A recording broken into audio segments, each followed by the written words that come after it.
Ya, entonces, ahí termina la reflexión con el Pablo Ordóñez. Entonces, las hormonas tiroideas pues van a ser sumamente esenciales, en las cuales las funciones van a estar relacionadas también con otras hormonas, como vamos a ir viendo a lo largo de la clase. Número 1, recordar la parte anatómica es sumamente esencial. ¿Para qué? ¿Por qué? Para saber la ubicación de la tiroides. Ya, pero ¿para qué necesitamos saber la ubicación de la tiroides? Para ver las alteraciones que se pueden. Por ejemplo, Creo que hay una inflamación del cuello con el bocio. Es muy distinto. a ver, para dos cosas, ya, para dos cosas. Mira, dime. A ver, dime.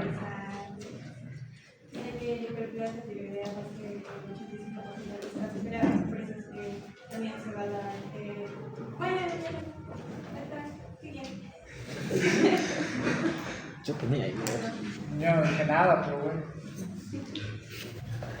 Anatómicamente, pues nos ayuda para poder identificar si efectivamente tenemos alguna alteración de las glándulas, ¿ya? A nivel glandular, pues pueden verse afectados.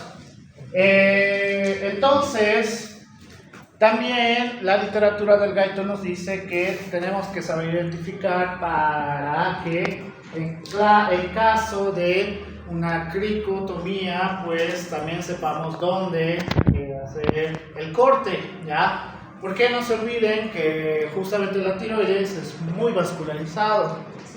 Hay una película, que es una película graciosa, que la policía en cuestión dice: yo sé hacer una cricotomía, y le da justo a la tiroides y entonces empieza a sangrar sin parar. Por el cual, pues, tienen que tener cuidado, o sea, la anatomía es importante para poder identificar ciertas características y también hacer otro tipo de intervenciones. Dentro de la histología, pues, recordemos, no me acuerdo si lo he puesto la imagen, que normalmente lo tengo en mi cabeza, en la cual, pues, estos vamos a tener los folículos, dentro de estos vamos a tener células C, los capilares que van a ser los encargados de estimular justamente las células epiteliales cuboidales, en la cual el coloide va a ser sumamente esencial para la secreción de la hormona tiroidea, ¿ya? El coloide. Entonces, toda la parte histológica, que supongo que ya han aprendido porque ya han aprobado histología, pues es muy importante en fisiología, en la cual pues vamos a tener la secreción de dos hormonas que van a ser T3 y T4, o también llamado triotinonina y la tiroxina. Siento que estoy olvidando algún dato aquí. ¿Cuánto o cuál es la parte o el pilar esencial que vamos a tener para una función adecuada de las hormonas tiroideas?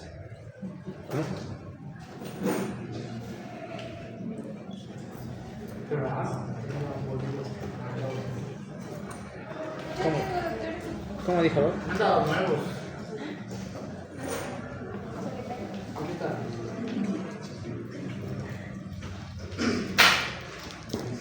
¿Cuál es el pilar esencial? El yodo, no me acuerdo si tú dijiste. El yodo, ¿ya? El yodo, por el cual el yodo podemos consumir así exclusivamente como yodo. No, básicamente no. Por el cual vamos a utilizar un derivado en combinación con cloruro de Sodio. O Sal. ¿ya?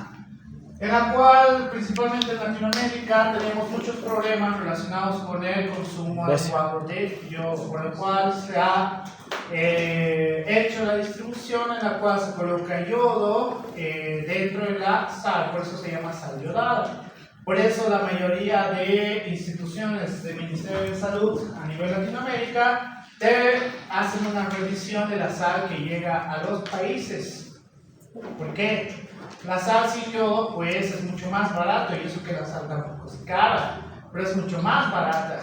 Ya, entonces, ¿cuál es el problema? ya no tendrías un consumo de yodo adecuado, por el cual, ¿qué te puede pasar? Trastornos propios de la tiroides, que van a ser Bocio. el bocio nodular, ya el bocio nodular, en la cual pues la literatura nos dice que deberíamos tener un consumo semana y un consumo anual, como lo quieras ver. ¿Cuándo debería ser el consumo a la semana?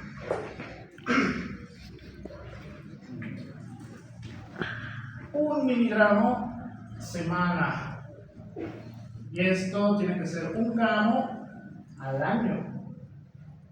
1 miligramo a la semana y 1 gramo al año. Es decir, el consumo de sal, pues no te pide que tu comida esté totalmente salada como ustedes están acostumbrados, ¿no ven? Si lo hacen por la parte de el yodo, pues nada tiene que ver una cosa con la otra, ¿ya? Porque si te recomiendo 1 miligramo de yodo en la sal, aproximadamente, ¿cuánto de sal deberíamos consumir? 1 miligramo por día. No, porque no solo es yodo, es cloruro de sodio también. Según la literatura de Knighton, pues representa como una tercera parte la cantidad de yodo, por el cual sería 3 miligramos a la semana de sal yodada, y esto debería representar como 3 gramos a la semana. Ahora mi gran duda y lo que siempre les pregunto, a la mayoría de ustedes supongo sabrán porque hay varios que viven solos y supongo que alguna vez se cocinarán. ¿Cuánto sería 1 miligramo de sal o 3 miligramos de sal? Ajá. Literal. Una cuchara. No, es mucho. ¿Qué quieres matar? Exacto, son pizcas. Técnicamente serían 3 pizcas de sal, ¿ya? Entonces, y después les voy a enseñar con fisiología gastrointestinal cuando llevemos por qué necesitan, o bueno, no necesitan, por qué les gusta la comida con sal. Ya no es que algunos más salados que otros, ¿no ven? Pero por qué les gusta la comida con sal. No.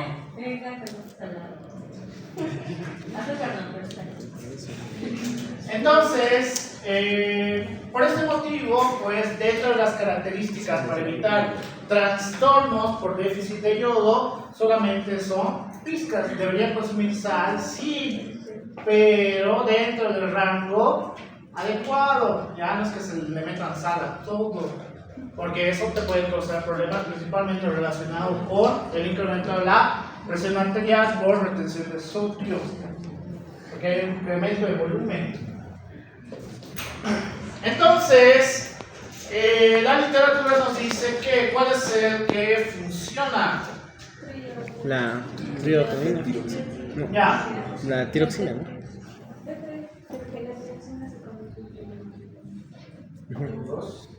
Sí, la T3 se convirtió en T4.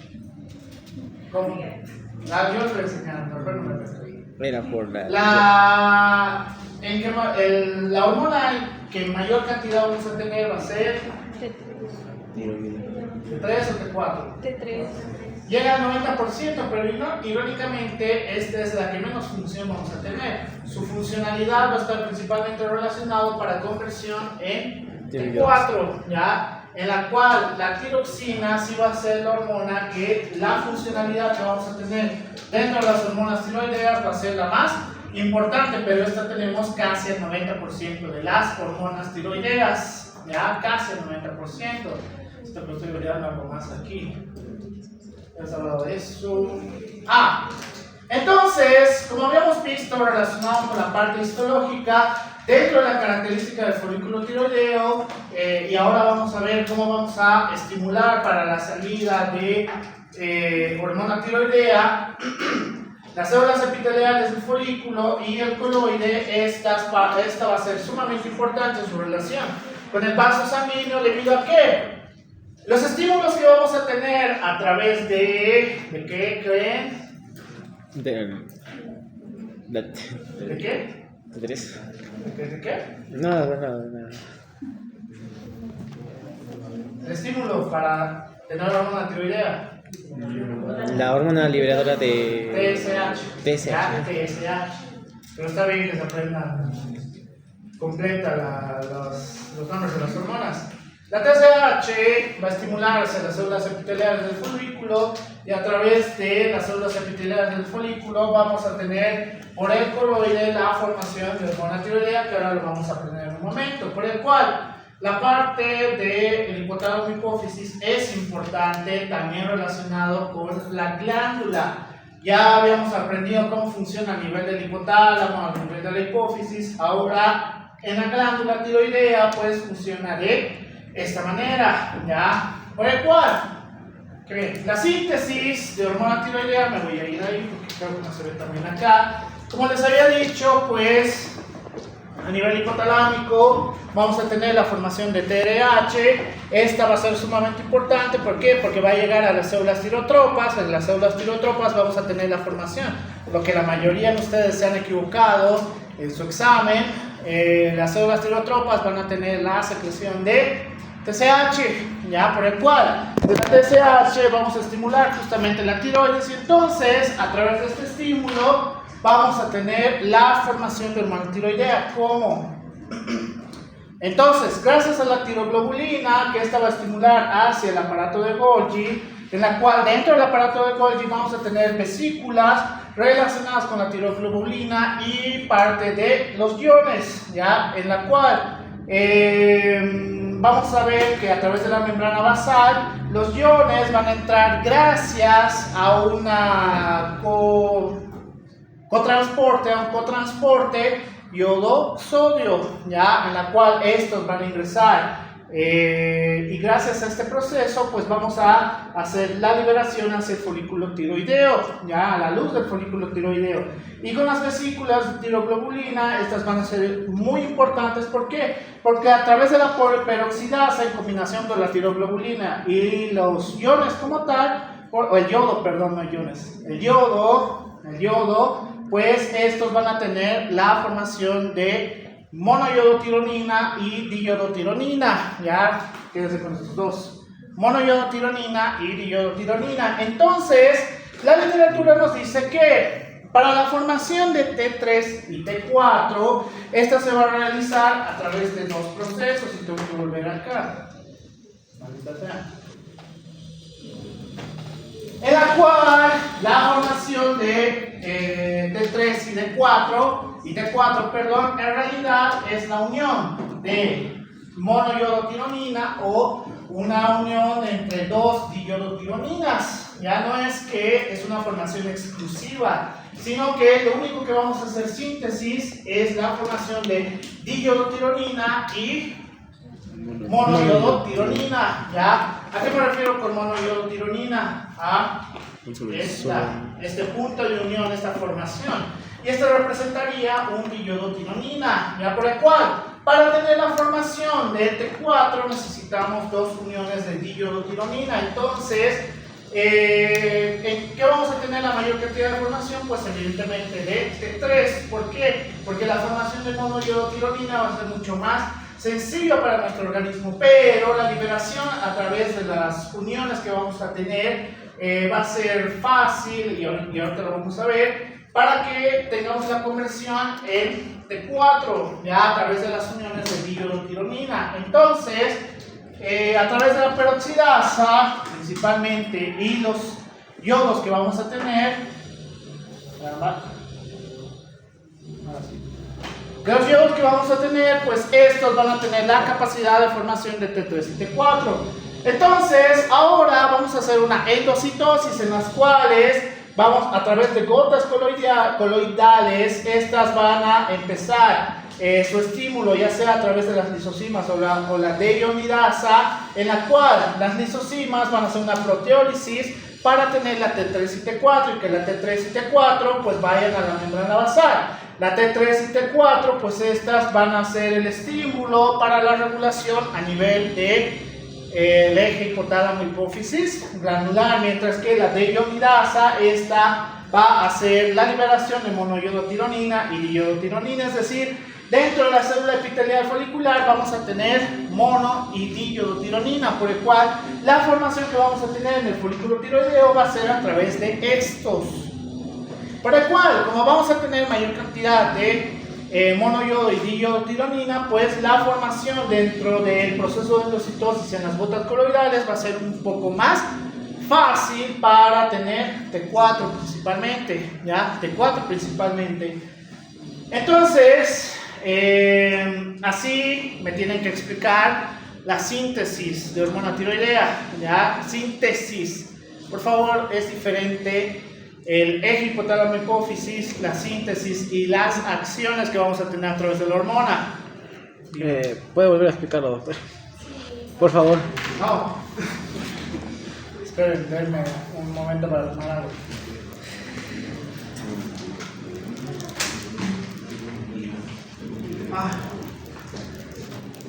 No puedo perder el hilo porque después me voy a perder. Me he olvidado esto.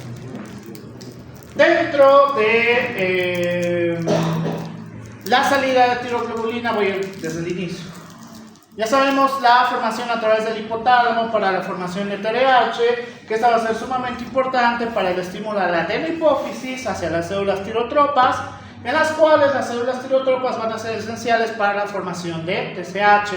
La TSH es la que va a estimular directamente hacia la tiroides a través del folículo y a través del coloide, como ya les había explicado. Entonces, la glándula tiroidea pues va a empezar con el proceso de síntesis de la hormona tiroidea. ¿Cómo? Primero, el primer proceso va a ir a través de la tiroglobulina, que lo vamos a tener justamente en la célula epitelial folicular. ¿Cómo vamos a tener la salida de tiroglobulina? La literatura del Guyton nos dice que a través del RNA mensajero y estímulos de aminoácidos, el retículo endoplasmático va a empezar la liberación de tiroglobulina, la cual, cuando tenemos el primer estímulo de la TSH hacia la glándula tiroides, pues esta va a estimular el aparato de Golgi para que a través de las vesículas que tenemos de la tiroglobulina, pues empecemos un proceso de exocitosis, en la cual el yodo también va a ser una parte esencial, ¿ya? Que el yodo va a ingresar dentro de la célula epitelial folicular gracias a un cotransporte que es el sodio-yodo, ¿ya? Que gracias a este proceso de cotransporte este va a poder atravesar la célula epitelial folicular y a través del estímulo que vamos a tener con las vesículas, no es que sale y entra como quiere, a través del estímulo que vamos a tener gracias a las vesículas, pues vamos a ir a un proceso de exocitosis hacia el folículo tiroideo, por el cual a través de la peroxidasa vamos a tener la formación de monoyodotironina y diyodotironina, que para tener T3 y T4 pues solamente es la unión de un monoyodotironina más un diyodotironina, que sería triyodotironina. Si tengo la unión de dos diyodotironina, sería la tiroxina. Tiroxina, no tetra, no se inventen palabras. La tiroxina, ¿ya? Entonces, Doctor, en este caso, entonces, a partir de donde salen las vesículas con lo que sería la tiroglobulina junto con el yodo, la misma peroxidasa engloba a los dos. Sí, y acá, como te dice la imagen, a partir de estos dos recién vamos a tener la formación de T3 y T4, pero como estamos en el folículo tiroideo, pues acá no hay acción, por si acaso, ¿ya? Entonces, ¿dónde se realiza la fagocitosis del yodo para que se convierta en La unión de la peroxidasa con las vesículas de tiroglobulina hace este estímulo para que a través de la peroxidasa podamos tener los puntos de unión. Es decir, buena pregunta, ¿qué pasaría si no tengo yodo? No hay estímulo. No hay estímulo, por el cual que no voy a tener ni monoyodotironina ni diyodotironina, ¿ya? Acá es el proceso que se altera. Por eso deberían tener un consumo de yodo. Doctor, entonces en este caso, como que dice, la formación se da dentro de la vesícula, en el folículo, no en la célula, ¿verdad? No, en el folículo. Ahí, perfecto. Y en caso de que no haya estímulo del yodo, ¿podría darse hipotiroidismo o es en otro caso? Ya. Como ustedes sabrán, o bueno, no sé si saben, las alteraciones o el bocio se puede dar tanto en hipo como en hipertiroidismo, por si acaso no es exclusivo de cualquiera de los dos. Entonces, en este caso, si tenemos un déficit, es un bocio por ¿Qué? ¿Exceso? Por falta. hipotiroidismo. Ah, sería por falta, ¿no? Claro, ¿por qué? Porque no tenemos la formación, ¿ya? Entonces vamos a hacer una hiperplasia de la glándula y por eso parecen renacuajos ahora.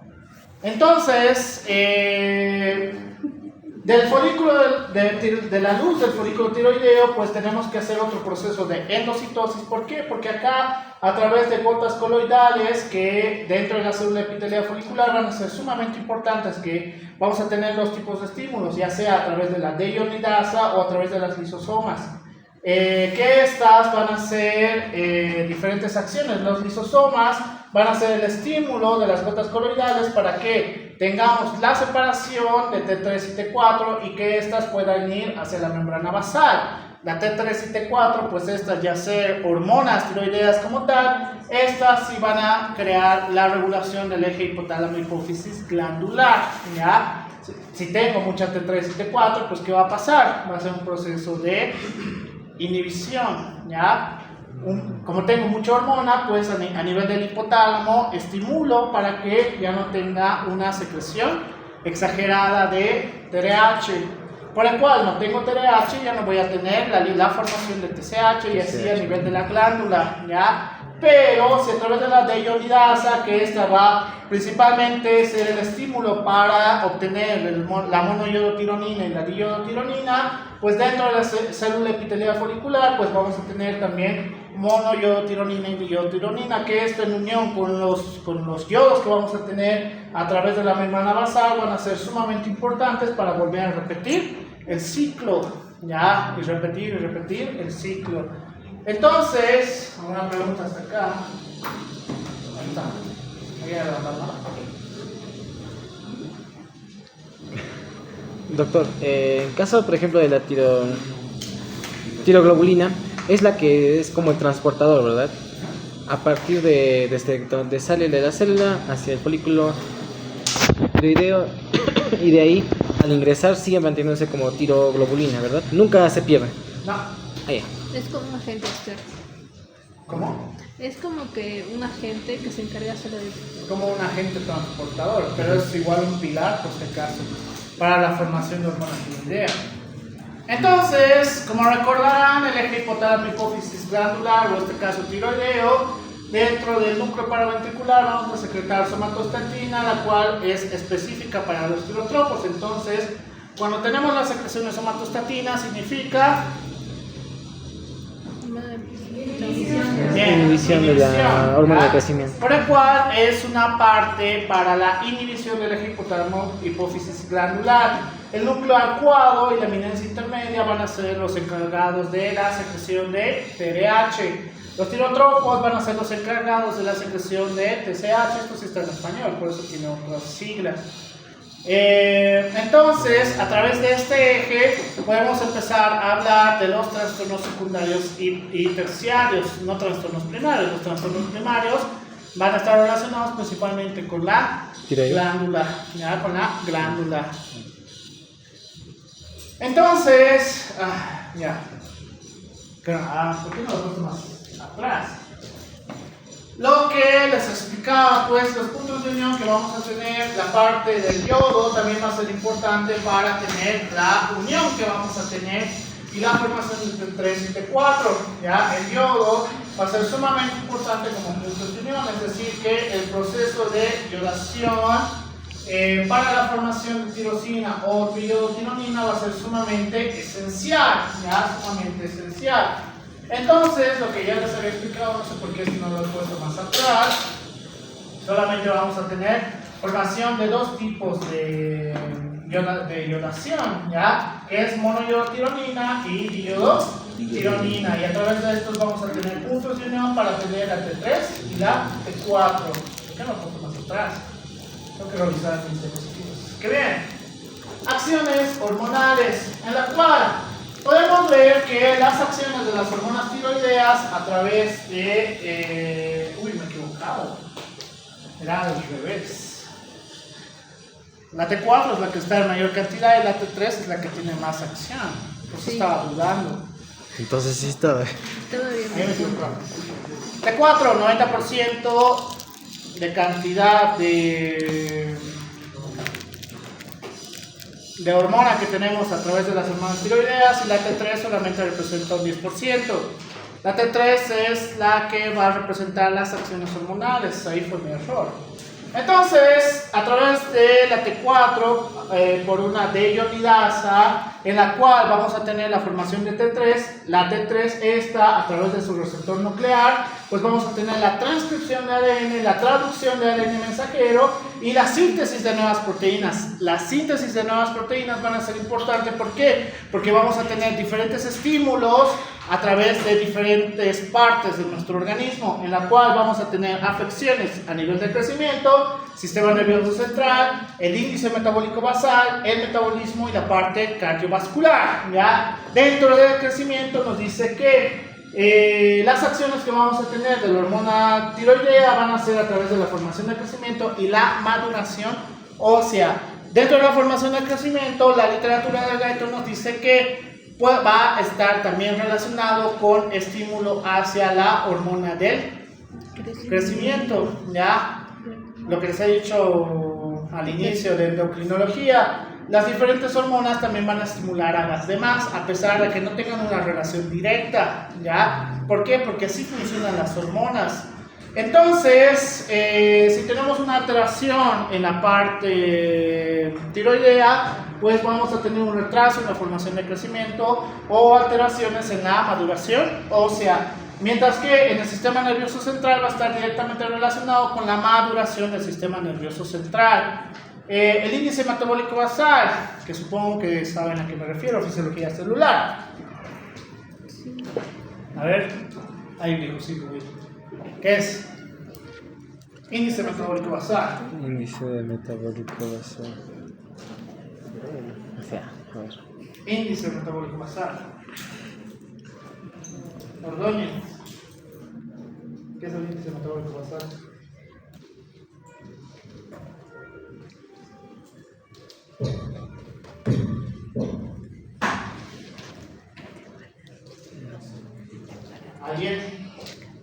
Hay unos rasgos, se los voy a dejar, ya espero que me pasen esa parte. El índice metabólico basal, qué horribles marcadores, pero bueno. El índice metabólico basal va a ser la función celular que vamos a tener, ¿ya? Función celular.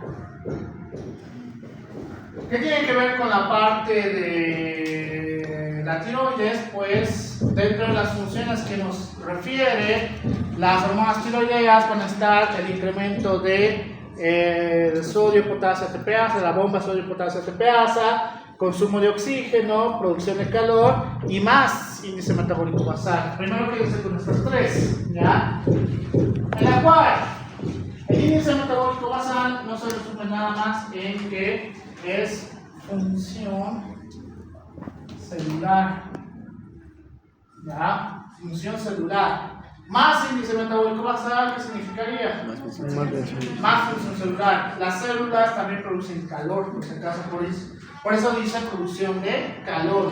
Porque es como un tren. Voy a usar lo que a mí me enseñó, es como un tren a vapor, ¿ya? Le metes más función para que acelere más, por leña o qué sé yo. Y la célula pues va a tener más y más función, pero va a tener más y más producción de calor, por el cual la producción de calor también incrementa el índice metabólico basal, ¿ya? Por el cual el índice metabólico basal relacionado con la bomba sodio, potasio, ATPasa y con el consumo de oxígeno va a ser sumamente importante. ¿Para qué? Para entender cuándo es hipertiroidismo y cuándo es hipotiroidismo. ¿Quién es el paciente que tiene calor? Hipo. ¿Y por qué? Porque hay una mayor producción de función. ¿Ves? Ahí es donde quiero llegar. Encuentren la lógica entendiendo esto, ¿ya? Entonces, si tengo un déficit de hormona tiroidea, ¿qué pasaría? ya menos índice metabólico, por el cual la producción de calor tampoco va a incrementarse. Entonces, la sintomatología de estos pacientes hipotiroideos, ¿cuál sería? ¿Que tienen escalofríos? Sensación de frío. Sintomatología. No es baja temperatura, porque eso ya sería una alteración a nivel central, es intolerancia al frío. Sería piel fría. Piel fría o manos no sudorosas. Tienen intolerancia al frío. Ahora, ¿por qué? Porque la producción de calor a través del índice metabólico basal se reduce abruptamente, ¿ya? Entonces, por eso el hipertiroideo tiene tanto calor y por eso el hipotiroideo pues tiene intolerancia al frío, porque funciones esenciales están alteradas, ¿ya? Están alteradas, la palabra correcta es intolerancia al frío, ¿ya? No pueden estar fríos ellos, ¿por qué? Porque tenemos un receptor central que va a impedir que reduzca abruptamente la temperatura. ¿Por qué? Porque esto los puede matar. Lo mismo con la elevación de la temperatura, ¿ya? Recuerden bien fisiología celular. Metabolismo. Dentro del metabolismo vamos a tener el incremento de la absorción de glucosa, el incremento de la glucogenólisis, el incremento de la gluconeogénesis, el incremento de la lipólisis, el incremento de la síntesis y degradación de proteínas. Entonces, si vamos a hablar del metabolismo, el hipertiroideo, que este va a tener un estímulo abrupto, físicamente, ¿cómo se va a ver? Delgado, ¿por qué? Por tres aspectos, ¿ya? La glucogenólisis, la lipólisis y la gluconeogénesis, ¿ya? Si bien la absorción de glucosa también puede darnos alteraciones relacionadas con otros aspectos de los tejidos, pues estos tres principales van a ser la explicación para decir que ese paciente pues tiene características delgadas en el hipertiroideo. En cambio, en el hipotiroideo, al no tener estas funciones, pues ¿qué va a pasar? Una disminución. Como ya no hay lipólisis o el estímulo de la lipólisis, ¿qué va a tener? Mayor acúmulo de tejido adiposo. Tejido adiposo, ¿ya? Tejido adiposo. Entonces, podemos entender la sintomatología de las hormonas tiroideas a través de solamente este cuadro. Y lo más importante, las alteraciones a nivel cardiovascular hacen un incremento del gasto cardíaco, ¿ya? Obviamente, algo que tolera el corazón, pero en los pacientes hipertiroideos esto puede llevarnos a trastornos cardiovasculares principalmente. Y en el hipo,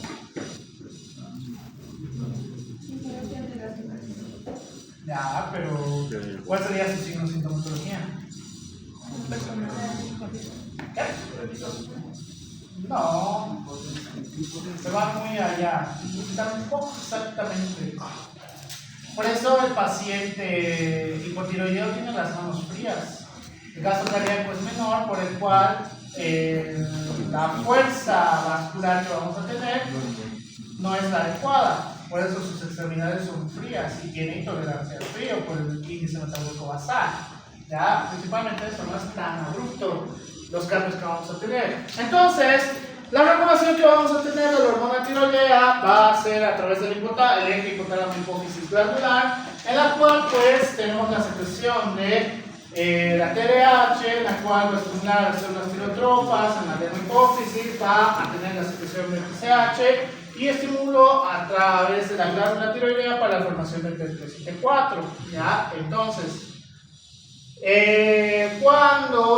cuando tenemos gran cantidad de T3, esta va a llevarnos a un proceso de inhibición. ¿Por qué? ¿Por qué inhibición? Por haber un aumento excesivo de la tiroidoxina estimula en este caso al hipotálamo a que se puedan inhibir las otras funciones, ¿no?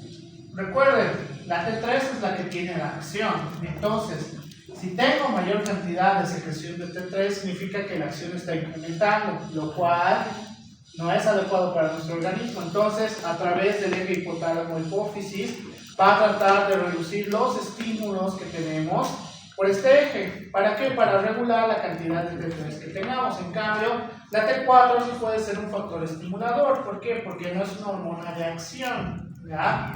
Entonces, esta sí estimula hasta que la parte de la T3 pues tenga la acción necesaria y podamos hacer una regulación de las hormonas tiroideas, ¿ya? Y agregarles acá que un factor inhibidor va a ser la somatostatina, ¿ya? Somatostatina. Además es fácil de dejar hipotálamo hipófisis glandular. Estoy seguro que habrá alguno de ustedes que no me va a responder. Estoy muy seguro. Qué bien. Entonces, dentro, me había olvidado que coloqué esto. Entonces, dentro de las características de las hormonas tiroideas, también tenemos que hablar de algo también. ¿Qué es? Uy, ¿qué he hecho? Maldita sea, otra vez. ¿Qué? Calcitonina. ¿Dónde encontramos la calcitonina? Los huesos. En los ¿Dónde encontramos la calcitonina? en la médula ósea. ¿Dónde? En los huesos. El proceso de formación. Ah, también núcleos. Claro, en el proceso de formación, sí, tienes. Osificación. Hay algo que nos sorprende ahí. ¿Dónde encontramos la calcitonina? ¿Dónde se secreta la calcitonina? Las células de... Bien. A ver, ¿de qué me sirve saber la calcitonina como tal? La calcitonina, si bien dentro del diseño instruccional dice que no lo toque, no sé por qué, a mí me da exactamente igual porque necesitas saber esto. La calcitonina va a, su principal estímulo va a estar relacionado con la disminución del calcio, ¿ya? Disminución del calcio. Entonces, la calcitonina, ¿qué es lo que va a hacer? Espera, me estoy confundiendo todos, creo.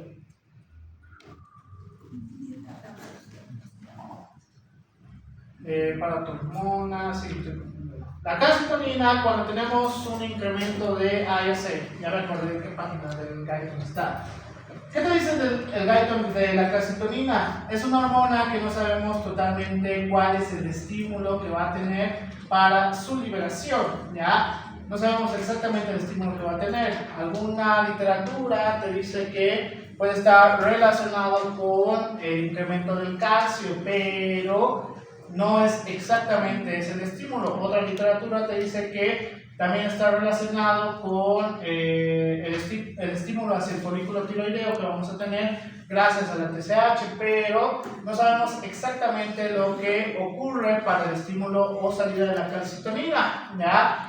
¿Por lo cual, qué acciones vamos a tener a través de la calcitonina? En las cuales vamos a causar una disminución del calcio en la sangre. ¿Cómo? A través de 3 procesos. Número 1, vamos a hacer un proceso de inhibición de la reabsorción de calcio a nivel del riñón, ¿ya? Que estos vamos a tener una excreción en la parte urinaria, mientras que a nivel de gastrointestinal, pues vamos a inhibir la absorción de calcio a través del intestino delgado. Y dentro de la parte ósea vamos a hacer que todos los depósitos de calcio que tengamos en los huesos, vamos a hacer un proceso de inhibición en los osteoclastos y vamos a estimular los osteoblastos, ¿ya? Por el cual vamos a tener una liberación del acúmulo de calcio que tenemos a nivel óseo, pero principalmente para que podamos desecharlo a través de la orina, ¿ya? Por el cual, ¿cuál sería la principal función de la calcitonina en este caso? Disminuir los niveles de calcio en la sangre. Por el cual, y ahora ya me acuerdo de qué preguntas hacía. Aparte de lesión a nivel de la glándula tiroidea, también debemos pensar en las consecuencias que podemos tener al no tener la calcitonina, ¿ya? Al no tener la calcitonina. Por este motivo, pues la literatura nos dice que hay una hormona que hace totalmente lo contrario, que está relacionado con la paratormona, ¿ya? ¿Dónde se encuentra la paratormona? En la paratiroides. En las paratiroides. para tiroides, por si acaso, ¿ya? ¿Qué ocurre para la secreción del aparato hormonal? Totalmente lo contrario. Tenemos una disminución del calcio, en la cual esta disminución del calcio pues estimula el aparato hormona, en la cual va a tener una salida de la aparato hormona, que las funciones del aparato hormona van a ser tres esencialmente, igual que la calcitonina, en la cual vamos a hablar de la parte renal, la parte intestinal y la parte ósea. En la parte del intestino, pues, un estímulo de la reabsorción de calcio y la reabsorción de fósforo, ya ambos. Mientras que en la parte renal, un aumento del estímulo de la reabsorción de calcio, una disminución de la reabsorción de fósforo, principalmente, ya, mientras que en la parte ósea vamos a tener un estímulo de la resorción ósea y una salida de calcio, ya, por el cual todo esto nos va a llevar a incrementar los niveles de calcio. Dos hormonas que hacen exactamente lo contrario, pero que ambas son sumamente importantes, solo que la calcitonina todavía, al mismo Geico refiere, no tenemos una investigación adecuada de la calcitonina que sea similar al de las hormonas tiroideas, ¿ya? Pero sabemos sus funciones, es la parte más importante. Entonces, ¿qué va a ocurrir con la secreción de paratormona en relación al calcio en plasma? Es decir, cuando tenemos una disminución del calcio menor a 10 miligramos decilitro, pues vamos a ver cómo a partir de este proceso vamos a tener una salida del aparato hormona hasta llegar al 6, no puede llegar al 0, porque eso representaría trastornos más severos. Entonces hasta llegar al 6 vamos a ver que tenemos un 100% de liberación de paratormona, ya por el cual la paratormona pues nos va a ayudar a nuevamente a llegar a la regulación del calcio, y mediante vayamos incrementando el proceso de el incremento del calcio en el plasma, pues la paratormona también va a empezar a disminuir la parte de salida, ¿ya?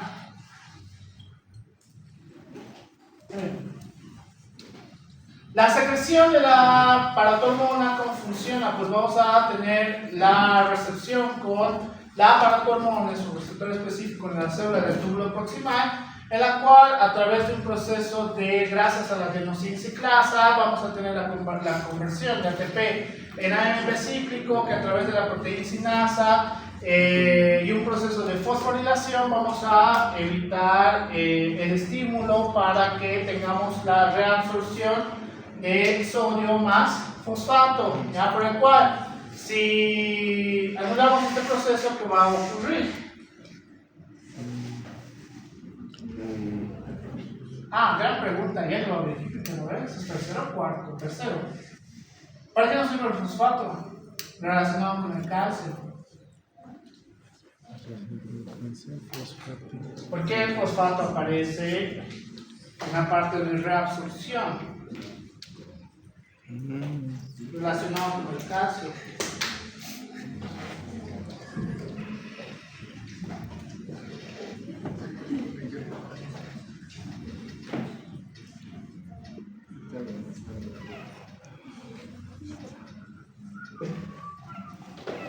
¿Alguien? No veo que digamos.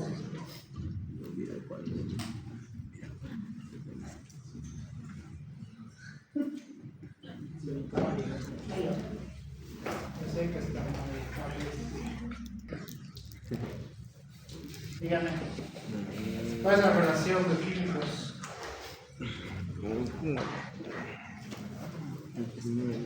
¿Químicos? No recuerdo. Nada. Para la formación de la electricidad. ¿De qué? Para la formación de la electricidad. ¿Para qué nos ayudaría la formación relacionada con el calcio? Para el almacén, que se capita para el hueso. ¿Por dónde podríamos desecharlo? O la eliminación.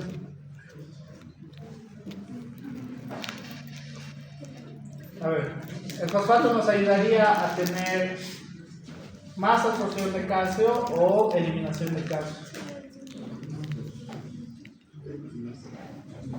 Más que más absorción de calcio o una eliminación más rápida del calcio.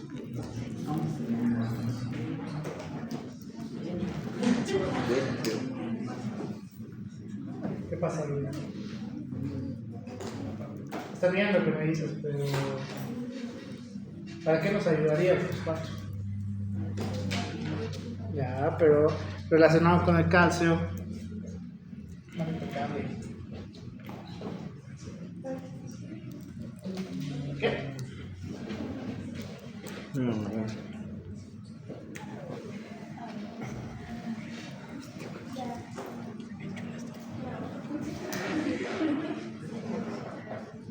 Ya.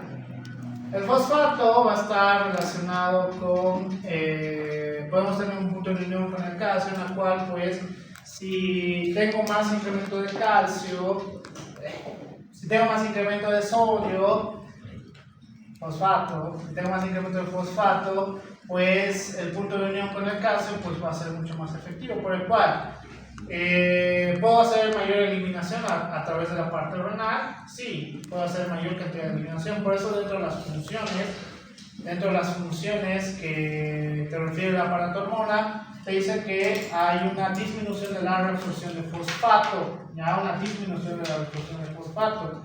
Entonces, maldita sea otra vez. Ya. Entonces, tratamos de cerrar, creo que es la palabra correcta de cerrar, el cotransportador sodio-fosfato. ¿Ya? ¿Para qué? Para que ya no tengamos una reabsorción de fosfato. Esto nos ayudaría a incrementar los niveles de calcio, no solamente a través de la reabsorción de la parte renal, sino a través de la reabsorción de la parte intestinal. Si bien en la parte intestinal vamos a tener reabsorción de fosfato y reabsorción de calcio, en realidad la reabsorción de fosfato es principalmente para que tengamos su eliminación a través de la parte renal. ¿Ya? Funciones. La disminución en el calcio pues va a estimular la secreción de paratormona, la cual en la parte ósea vamos a tener mayor resorción ósea, en la parte renal una disminución de la reabsorción de fosfato, el incremento de la reabsorción de calcio y un incremento del AMP cíclico urinario, principalmente relacionado para la eliminación de fosfato. En la parte intestinal vamos a tener mayor absorción de calcio principalmente, por el cual esto causaría el incremento de calcio. ¿Preguntas hasta acá? Doc, y en relación con el músculo, con la reabsorción de calcio. ¿Cómo con el músculo? ¿Cómo con el músculo? ¿A qué te refieres?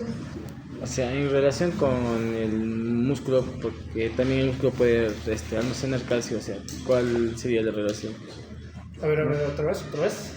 O sea, en relación con el músculo, se sabe que el músculo también puede almacenar calcio, entonces, ¿cuál sería la? Ya, los niveles de calcio que podemos tener a través de la parte muscular no son tan importantes como los que vamos a poder reabsorber a nivel intestinal y a nivel renal, ¿ya? Además que para la salida del acúmulo de calcio que vamos a tener a través de los músculos tendríamos que hacer un proceso de estrés oxidativo que a través de ejercicio pues funcionaría, pero en este caso una persona con disminución de calcio dudo que lo último que quiera hacer es ejercicio, ¿ya? Así que no está mal tu lógica, pero la parte más importante que tenemos que tener para la paratormona es en la parte intestinal y en la parte renal, ¿ya? Ahora, ¿quién sabe qué libro es este? Lumbre. No he leído esos otros libros, ¿no? Hasta ahora yo he puesto 4 libros, creo. Esto no es de Harper. Ah, Sí, parece. inventando. No, así doctor. Robin. Por si acaso, en todo lo que voy, esto es Guyton.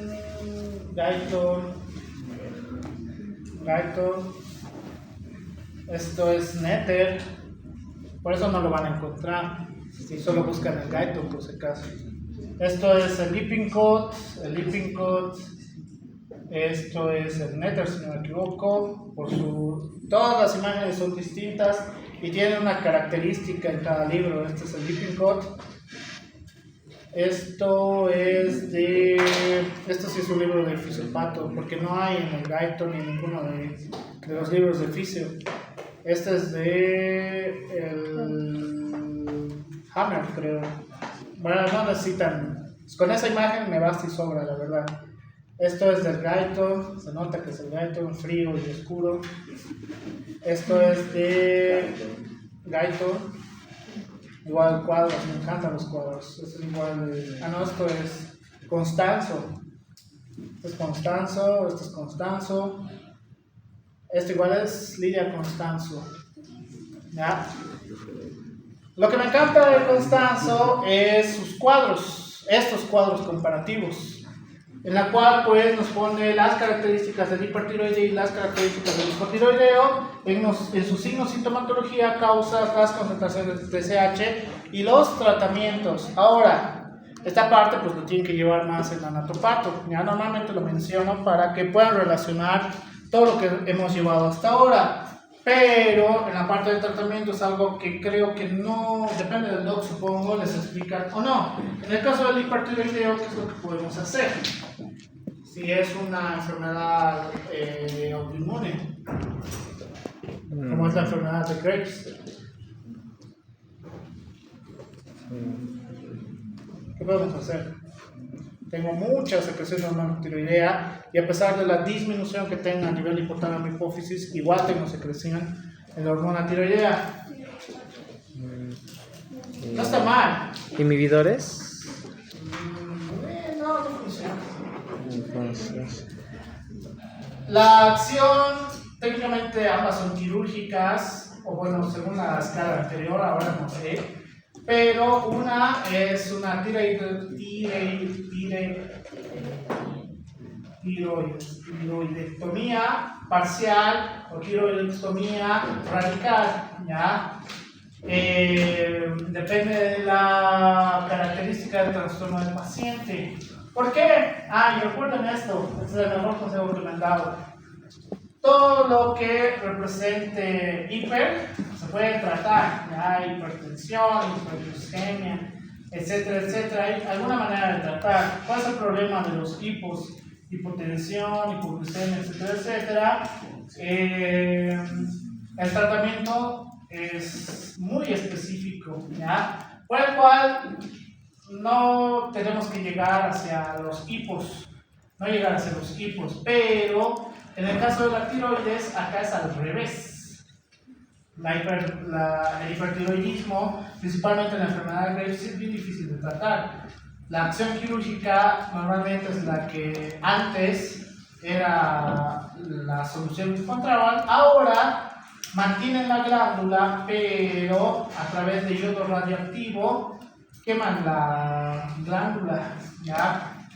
Le inyectan yodo radioactivo, en la cual lesiona las células foliculares a nivel de la tiroides, por el cual a nivel de folículo ya no funciona, ¿ya? Entonces, ahí nos vamos a ir al tratamiento del hipotiroidismo, que es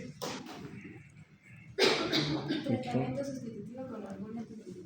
darle hormona tiroidea. Fácil, a ver. En cambio, en el proceso de hipertiroidismo es complicado adaptarse porque a pesar de que les des fármacos, de repente los fármacos no actúan como deberían, ¿ya? Si bien la literatura, inclusive Constanzo, te dice que la acción quirúrgica debería ser la última opción, pero en la mayoría de pacientes la aplican. Ahora con el yodo radioactivo que se hace, también pude ver cómo hacen el proceso de yodo radioactivo, muy interesante, pero pues complicado para el paciente. Entonces, dime. doctor, entonces en este caso, el procedimiento de yodo radioactivo es quimioterapia o solamente para... Es algo similar, pero la quimioterapia tiene otros componentes. A eso me refería, o sea, ¿pertenece a eso o...? No, la quimioterapia tiene otros componentes.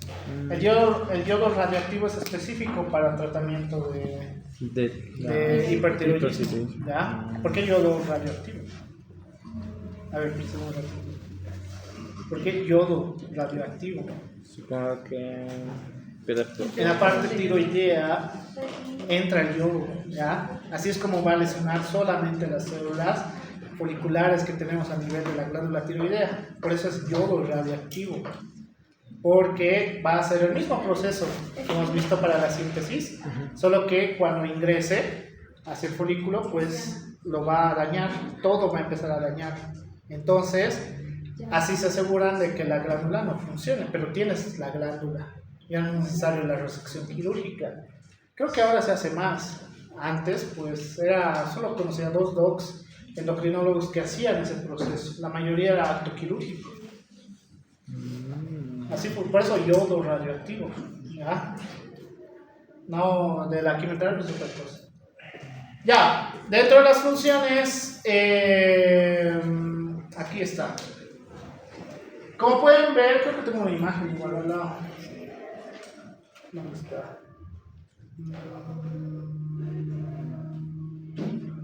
Ya.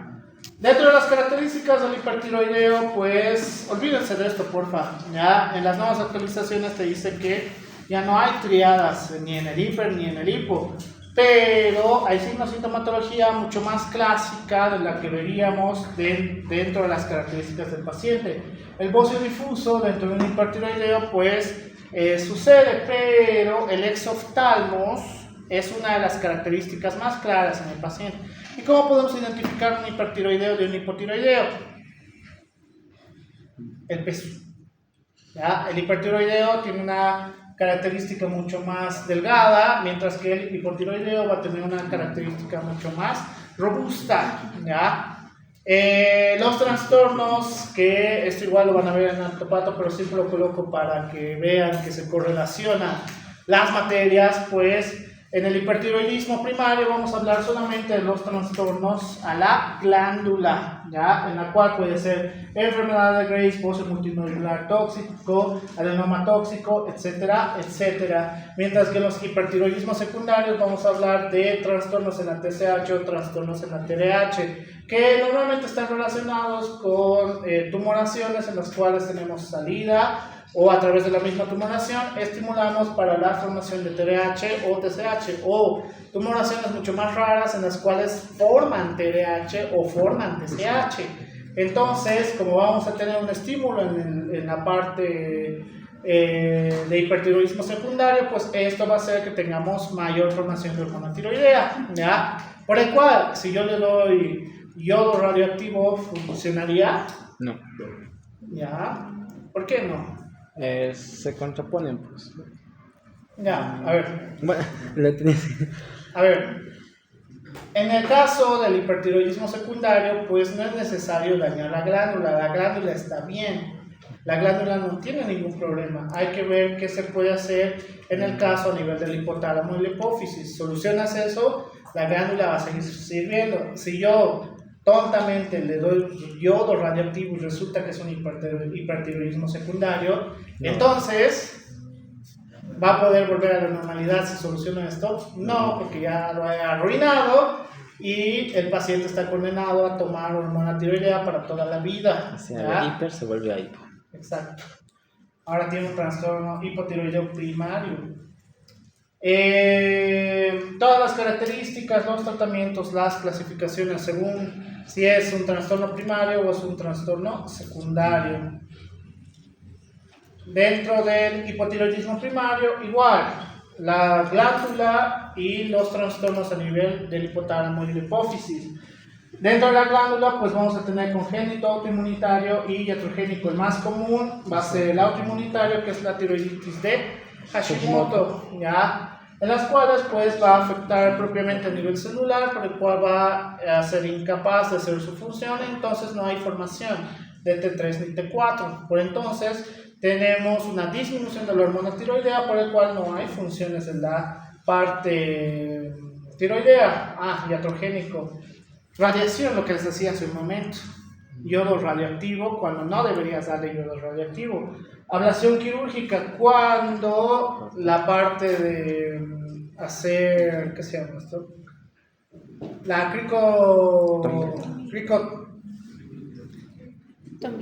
cricotomía, pues Si causas algún daño hacia la glándula, esto significaría que la función puede verse afectada. ¿Por qué? Recuerden, vascularmente, si afecta, estamos arruinados, ¿ya? La glándula puede llegar hasta la necrosis inclusive. Entonces, le llaman iatrogénico. ¿Por qué? ¿Por qué iatrogénico? ¿Cuál es la diferencia? En teoría ya deberían saber. ¿Cuál es la diferencia entre iatrogenia y cuál es lo que te demandan? La palabra favorita de los pacientes enojados. Te voy a demandar por negligencia. ¿Cuál es la diferencia entre negligencia y iatrogenia?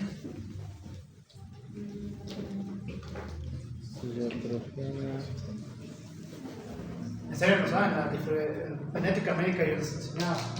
He dado un montón de materias, por ejemplo. En ética médica yo les enseñaba a los... Hasta tenía aplazados en ética médica, era increíble. No sabían... Qué bueno que no se aplazaban esos. Esos sí se pasaron de la raya, no sabían cosas básicas. La diferencia entre el bien y el mal. Iatrogenia, negligencia, ¿cuál es la diferencia? La negligencia es algo que se omite, o sea, es algo que se debería decir, pero se omite, mientras que la iatrogenia puede ser algo que se debe hacer al paciente, pero no sabemos, no siempre va a resultar bien. No exactamente. La iatrogenia es lo que les digo a mis internos. A ver, tú sabes que no sabes intubar. ¿Quién de aquí sabe intubar en paciente vivo? Levante la mano.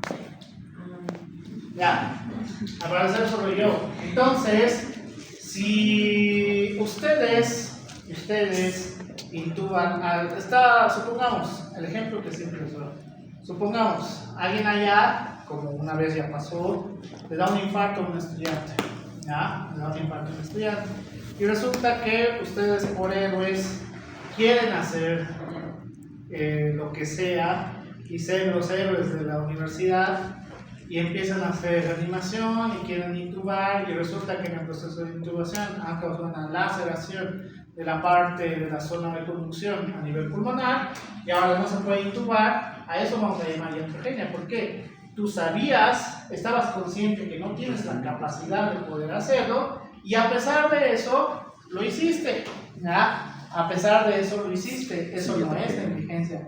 Negligencia es cuando omites ciertas cosas, ¿ya? Por eso dicen negligencia, porque sabías, qué sé yo, sabías que el paciente podía morirse en su casa si tiene alguna afección cardíaca, lo que les he explicado hace rato, ¿ya? Sabía el doctor en cuestión que el paciente se podía morir si en realidad tenía una afección cardíaca. Entonces eso sí es negligencia. Iatrogenia es cuando tú has causado la lesión, ¿ya? Tú estás causando la lesión, sabiendo que hay esa posibilidad, pero está relacionado con la falta de práctica o la falta de conocimiento, ¿ya? O sea, un estudiante no puede intubar a 100 pacientes a la primera, ¿no? Por eso tenemos los simuladores, para que a través de los simuladores pues puedan practicar, ¿ya? Obviamente no es igual en un paciente en vivo, pero te da una práctica para que no estés haciendo atrocidades, ¿ya? Esa es la diferencia entre iatrogenia y negligencia. Así que ya saben por qué los pueden demandar en caso de lo que hagan. O sea, igual la demanda es, ¿no? Sí, o sea, son diferentes puntos. En la iatrogenia casi seguro te van a declarar culpable. En la negligencia, la mayoría de casos no llega a buen punto, porque es difícil demostrar la negligencia, a menos que estés ebrio o algo por el estilo, ¿no? En tu turno, ahí es fácil demostrar la negligencia, pero la iatrogenia sí se puede demostrar. Por ejemplo, si le he puesto yodo radioactivo a un hipertiroidismo secundario, iatrogenia, ¿ya? Iatrogenia. De frente acá. Es mi culpa, sabiendo que yo no he hecho las soy. cosas bien. Hipotiroidismo, la signosintomatología también pueden ver pues que está relacionado con el bocio.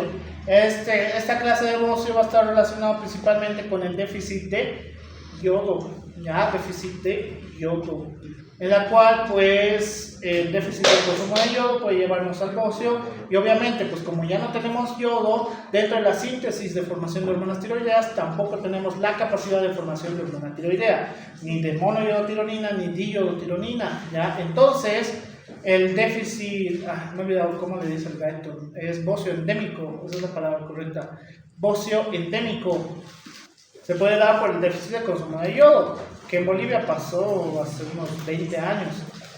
Una empresa peruana, no es nada con ustedes por si acaso, pero así estaba la noticia, una empresa peruana que traía sal yodada, pues no, evidentemente no era sal yodada, solo era sal.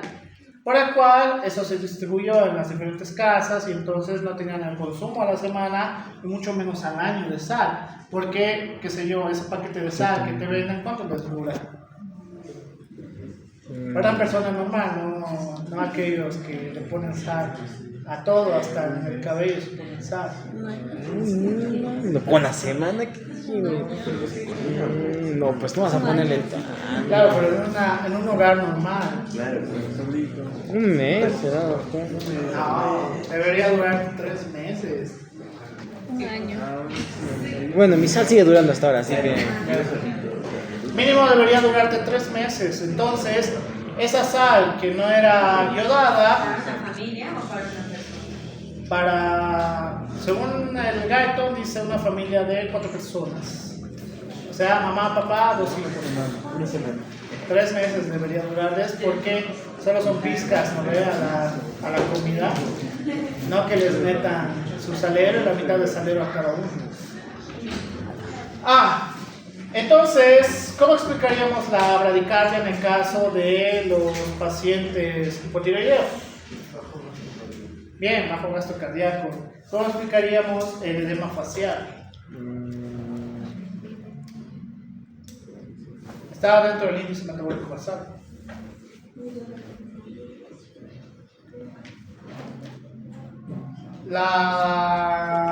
Como vamos a tener la bomba sodio-potasio ATPasa no va a funcionar como debería funcionar, entonces vamos a tener mucha cantidad de retención de sodio. El sodio va a estar relacionado con agua. Bien, más sodio, más agua. Como me decían mis colegas, no me gusta explicar así porque no soy tan grosero, pero si quieres tener chicas o chicos a tu alrededor, necesitas dinero. Dinero. Entonces, si tienes sodio, vas a poder atraer agua. Si tienes dinero, vas a poder atraer chicos o chicas. Así puedes recordar la parte del sodio. Yo me acuerdo hasta ahora, pero la explicación es muy grosera, así que por eso no suelo utilizarla. Aumento de peso, ¿por qué el aumento de peso? Por un problema en el metabolismo. Ya. El metabolismo disminuye, por el cual la lipólisis no actúa como debería, la glucólisis no funciona como debería, la gluconeogénesis tampoco. ¿Ya? Entonces, tenemos mayor facilidad de acumulo de tejido adiposo. Todos los trastornos que vamos a ver acá se pueden explicar si entienden bien la función. Y la ronquera. ¿Ya? Eso tiene que ver con el obeso. Es ronquera del obeso. Además que la inflamación de la parte glandular pues hace un problema en la zona de conducción respiratoria. ¿Ya? ¿Cuál es la primera causa de ronquera a nivel mundial? ¿La obesidad? No.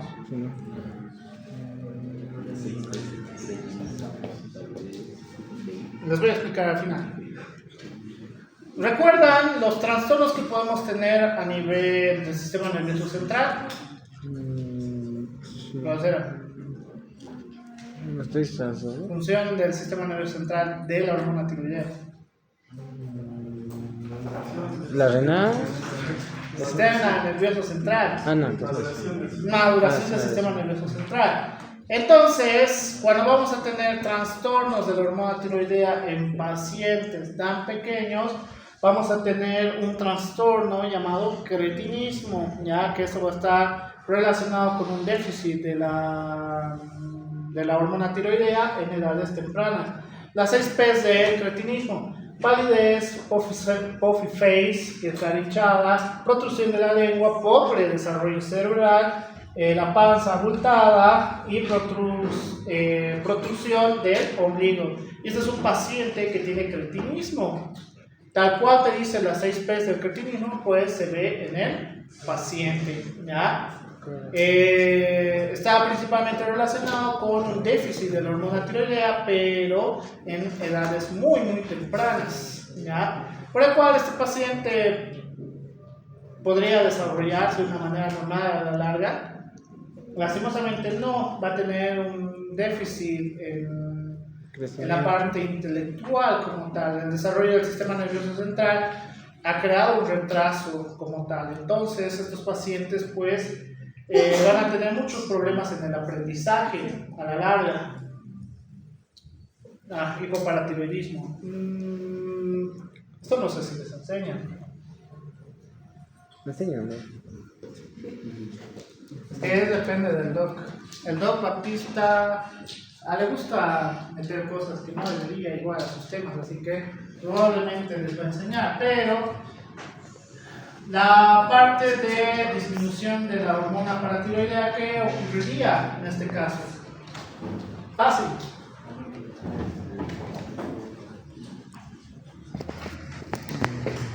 Disminución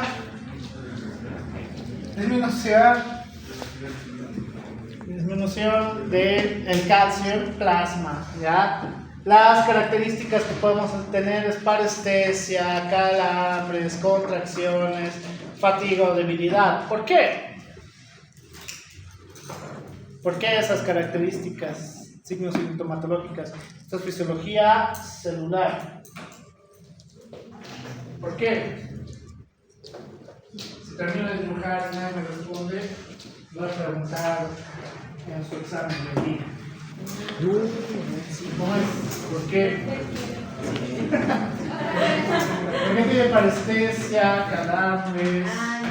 Por el sistema de potencial para ayudar en bien. Recuerden que tenemos canales de sodio, canales de potasio y canales de calcio. ¿Cuál es el problema del déficit de calcio en un paciente hipoparatiroideo? Pues que muchas veces el potencial de membrana, qué sé yo, es menos 90 milivoltios y la cantidad de sodio oscila en más 69 milivoltios, ¿ya? Esto significa que puede causar una despolarización. No. Estoy hablando chino, No. Ya, no voy a poder hacer un proceso de despolarización, por el cual necesito a alguien que tenga mayor cantidad de carga positiva, ya como ser el calcio. Esto puede estar en más 124, luego más 126, más 126. Entonces, con el ingreso de calcio, pues voy a tener el proceso de despolarización adecuado. ¿Cuál es el problema? Todos estos trastornos pues pueden estar relacionados con que no llegamos a umbral adecuadamente, ¿ya? Entonces, por eso podemos empezar a tener calambres, parestesias, etcétera, signos, sintomatología de hormigueo a nivel de los miembros inferiores, ¿ya? Es decir, el calcio, pues aparte de que van a tener la parte ósea mucho más débil, que es la característica primaria para el hipoparatiroideo, pues también vamos a tener un trastorno a nivel celular. ¿Preguntas hasta ahí? Si no, no se ve, ¿no? En el hipoparatiroideo, lo peor que les puede pasar, pues mucho calcio, formación de litos renales y lo peor, no me acuerdo si lo he puesto acá, trastornos a nivel renal, a nivel urinario, no renal específicamente, a nivel urinario y a nivel de la parte del intestino grueso, intestino delgado, intestino grueso, en la cual pues la reabsorción de sodio es más, la reabsorción de calcio es más Entonces, pues esto hace que al momento de la orina podamos eliminar líquidos renales a través de la orina, por el cual por eso les causa dolor. Lo mismo en la parte de la excreción de heces fecales, son mucho más duras. Entonces esto también causa dolor, ¿ya? Pero ¿qué es lo peor que les puede pasar? No sé si lo he puesto acá. No, esto no es.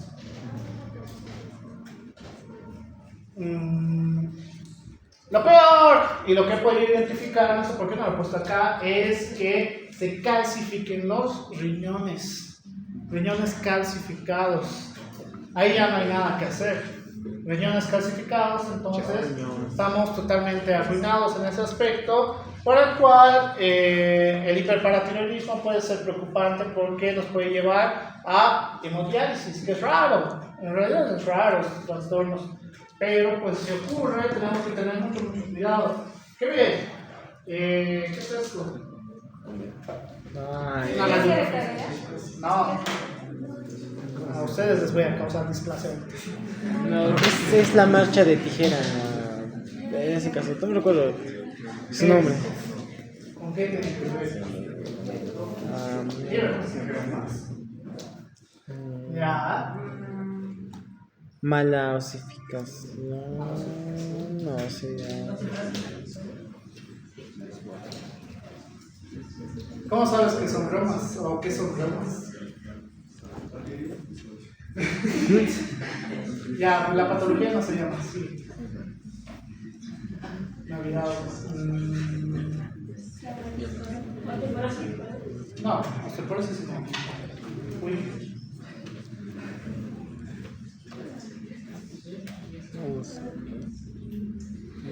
Quiero acordarme bien la patología antes de hablar sobre eso.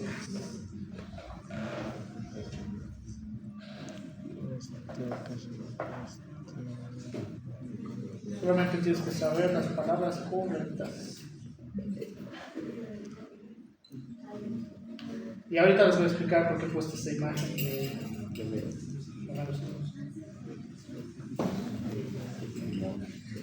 Por obesidad sería. No, ¿por qué piensan en todo en la obesidad? Peso puede tratar de que los huesos traten de acoplarse para poder sostener mejor el cuerpo. ¿Qué se llama? Aquí me dice todo, pero no me acuerdo. La patología tiene un nombre. Acondroplasia.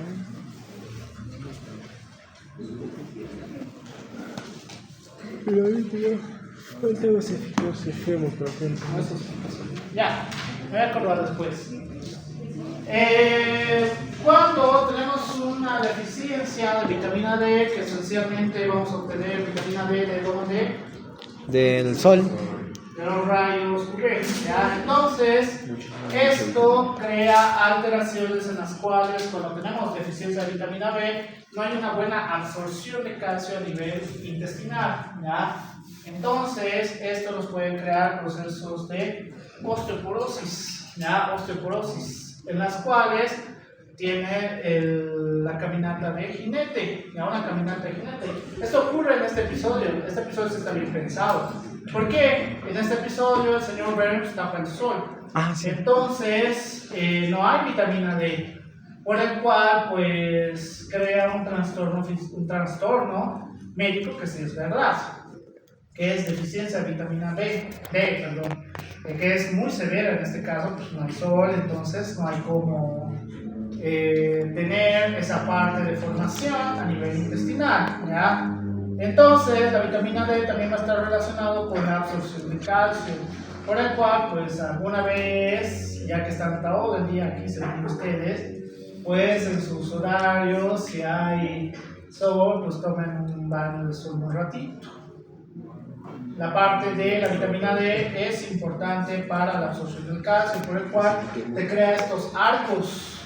Este sí es de un paciente que tenía déficit de vitamina D, porque, bueno, no me acuerdo exactamente, pero era de un país del Medio Oriente, por el cual no tenía baños de sol como tal, ¿ya? Entonces han visto que ha empezado a tener un trastorno a nivel de los huesos largos, por el cual crea este arco. Tiene un arco ahí. Y la caminata es similar. ¿Ya? Al tener un arco, pues empieza a caminar de esta manera, como si la ropa interior le incomodara.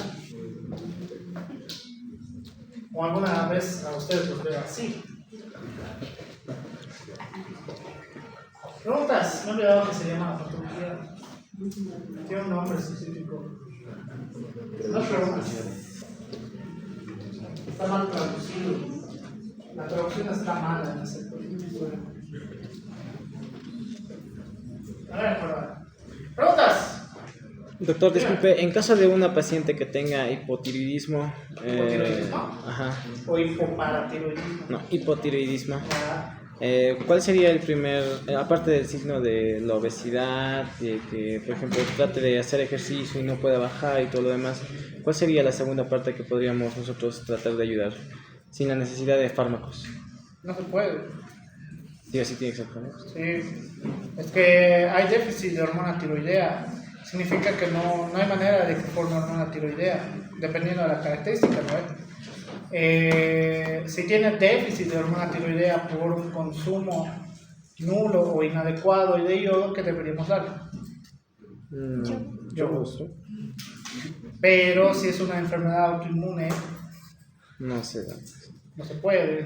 Tenemos que darle hormona tiroidea, ¿ya? Doctor, y en caso de, para poder determinar si nuestra paciente tiene hipotiroidismo, ¿cuáles serían los exámenes que tendríamos que pedir? Ya, el principal pues hormonas tiroideas, ya, y debería complementarse con TSH y TRH. ¿Para qué? Para ver si realmente es una afección primaria o una afección secundaria. Si es una afección primaria y es autoinmune, es Hashimoto, pues ni modo, vamos a tener que darle hormona tiroidea. Estos pacientes sin el tratamiento de hormona tiroidea, el gasto cardíaco baja tanto que puede causarles trastornos severos, por si acaso, trastornos muy severos. Entonces siempre van a estar cansados, suben un piso y ya están agotados.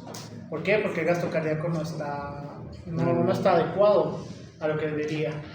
Entonces por eso siempre van al médico. Esos pacientes es raro los que no quieren ir al médico, tienen X motivo. ¿Qué más? Doctor, una paciente con hipertiroidismo que... ¿Hiper? Hipotiroidismo que tiene un consumo de pastillas anticonceptivas diarias, ¿podría esto afectar de alguna forma? En teoría sí. Cuando llevemos la parte de la hormona gonadal, van a entender que sí, pero pues hay que ver la causa esencial de su hipotiroidismo. Si el hipotiroidismo es primario, pues puede tener cierta relación, pero principalmente relacionado con que el hipotiroidismo puede causar trastornos de la menstruación, ¿ya? ¿Por qué? Porque afecta a las hormonas gonadales, así que habría que ver en ese aspecto. No es que uno le cause el otro, por si acaso. Algo les iba a explicar, pero no me acuerdo que les he hecho al final.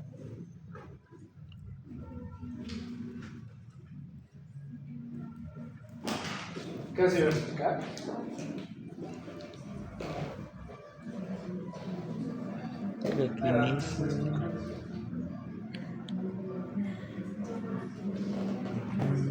Tiene mucho menos antes.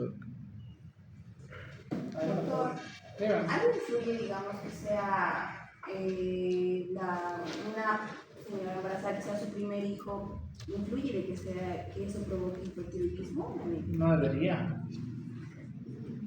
A menos que ya tenga una afección autoinmune y el embarazo puede agravar esta situación. De repente, si el embarazo es sumamente trágico, celularmente hablando, por el caso, es el impacto que causa al cuerpo es agresivo. Por eso las mamás que tienen hijos en menos de 2 años están destinadas a tener un montón de patologías a sus 35 años, por si acaso. Porque el descanso que deberían tener, el mínimo es 2 años. O sea, que tu primer hijo ya en relación a tu segundo hijo, por lo menos tengan 2 años de diferencia. Por lo menos 2 años de diferencia. Si no, la mujer está condenada a tener un montón de patologías a la larga. Diabetes del embarazo, ¿qué se llama? No tiene buena retención urinaria, literalmente se ríe y orina instantáneamente. ¿Por qué? Porque la presión intraabdominal pues causa trastornos a nivel del la primera apertura que tenemos, la que es autónoma, se abre casi automáticamente. ¿Cuál es el No sabían eso. ¿no? ¿Por qué se sorprende? Bueno, Sí, a mí en el colegio me enseñaron eso. Bueno, Porque tenía compañeras embarazadas. Pero es normal, digamos, en Latinoamérica por lo menos. Si tienen conocidos o conocidas que su meta en la vida es tener 8 hijos, pues díganles que por lo menos lo tengan un intervalo de 2 años hacia adelante. ¿Ya? 2 años de diferencia, porque si no la mujer, el estrago que hace el embarazo, fisiológicamente hablando, es muy jodido. Cuando llegue el ginecólogo van a aprender todo lo que pasa en la mujer. O sea, yo por lo menos como varón tengo la conciencia de que el embarazo pues no es como que mi regalo y que no sé qué, como algunos varones dicen. Varones machistas, por cierto. En esa parte sí es machismo, porque ustedes no sufren, varones. ¿Una duda más? Me olvidé que decir explicar. Supongo que no era importante. no, dijo que era importante, pero tampoco. No me acuerdo. A ver, por si acaso, no me acuerdo si les he dicho, hay muchas cosas que, sobre todo con explicaciones largas, tengo que agarrar el hilo y las digo, ¿ya? ¿Por qué? Toda la información la tengo ahí, pero tengo trastorno de déficit de atención diagnosticado por psicóloga y psiquiatra. O sea, no es como ahora, no sé por qué se ha puesto de moda, ¿no? He visto en un TikTok que tengo TDA. Así no funciona, por si acaso, ¿ya? El TDA tienes que lo tiene que diagnosticar un psiquiatra, ni siquiera psicólogo, dice las nuevas actualizaciones de psiquiatra. Irónicamente me lo diagnosticaron por un estudiante universitario, una doctora me dijo, creo que tienes TDA, yo no tenía la más mínima idea de qué era eso. Y pues realmente me da dificultad concentrarme, ahora ya no tanto, por eso he salido médico y ya estudio a un nivel muy bueno. Antes no, era muy difícil para mí entender la medicina porque ni siquiera me concentraba. Hasta ahora pasa a veces, pero me olvido algunas cosas. Por ejemplo, el nombre de esta patología. Estoy seguro que es con eso. Doc, ¿y qué tipo de tratamiento recetaron para su TDA? Es terapia cognitivo-conductual. Me han dado medicamentos, pero me hacía pomada. Me dejaba hipoactivo. Así que no funcionaba conmigo los medicamentos. Tratamiento cognitivo-conductual, lo hice casi 10 años. Y cada vez fui mejorando y ahora puedo estudiar al nivel que quiera, pero no puedo aprenderme nombres, por eso en algún punto me voy a olvidar de sus nombres o de sus caras. Caras tampoco me puedo aprender tan fácil. O mi regla, o son muy buenos, o sea, son increíbles estudiantes y digo, sé que ese futuro o futura colega lo voy a llamar así y voy a estar orgulloso de esa persona. O son un dolor en el riñón que ya me he cansado de leerlos y me acuerdo por sus apellidos y sus caras, porque encima de estudiantes pues me hacen dar un dolor renal como si tuviera un lito. Ustedes son mi lito.